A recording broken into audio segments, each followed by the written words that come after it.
അടൂർബാസി പറയുന്നത് നിങ്ങളൊരു കാര്യം ചെയ്യും, എന്തായാലും നിങ്ങൾ എഴുതാൻ പോവാണ്, എന്നാൽ പിന്നെ ഇത് എഴുതിക്കോ, മമ്മൂട്ടിയും മോഹൻലാലും അല്ല മലയാള സിനിമയിലെ സൂപ്പർ സ്റ്റാറുകൾ എന്ന് പറഞ്ഞ് സംസാരിച്ച പകരം ആര്?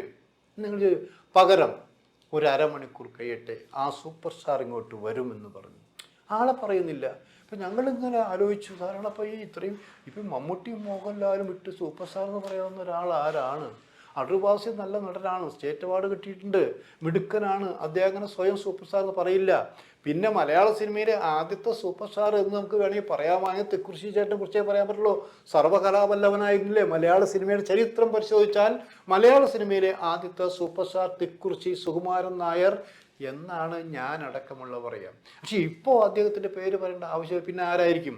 കുറച്ച് കഴിഞ്ഞപ്പോൾ മമ്മൂട്ടി വരുന്നു. മമ്മൂട്ടി കണ്ടപ്പോഴോ ഇദ്ദേഹം കവാത്ത് മാറ്റു എന്ന് പറഞ്ഞ പോലെ അദ്ദേഹം പറഞ്ഞു, ആ സൂപ്പർ സ്റ്റാർ, മലയാള സിനിമയിലെ ഒരേ ഒരു സൂപ്പർ സ്റ്റാർ മമ്മൂട്ടി. ഇതെന്താ ഇങ്ങനെ പറഞ്ഞു വായെടുത്തില്ല, മമ്മൂട്ടി മോഹൻലാലും സൂപ്പർ സ്റ്റാർ അല്ല എന്ന് പറഞ്ഞിട്ട്. അപ്പോൾ ഞാനെ പറഞ്ഞു, ബാസിയേട്ടാ അതെന്താ നിങ്ങൾ അങ്ങനെ പറയുന്നത്? ഇപ്പൊ തന്നെയല്ലേ നിങ്ങൾ പറഞ്ഞല്ലേ മമ്മൂട്ടിയും മോഹൻലാലും അല്ല മലയാള സിനിമയിലെ സൂപ്പർ സ്റ്റാറുകൾ എന്ന് പറഞ്ഞു, വാ അടച്ചില്ലല്ലോ എന്ന് പറയണത്. അപ്പൊ മമ്മൂട്ടി പറയുന്നത് അറിയാ, കള്ളം വാ തുറന്നാലല്ലേ ഇങ്ങനെയൊക്കെ പറയാൻ പറ്റുള്ളൂ, പറഞ്ഞോട്ടെ എനിക്കൊരു പ്രയാസവുമില്ല, ബാസിച്ചേട്ടനല്ലേ, ബാസിച്ചേട്ടൻ ഇതിലപ്പുറവും കിട്ടുമെന്ന് പറഞ്ഞു.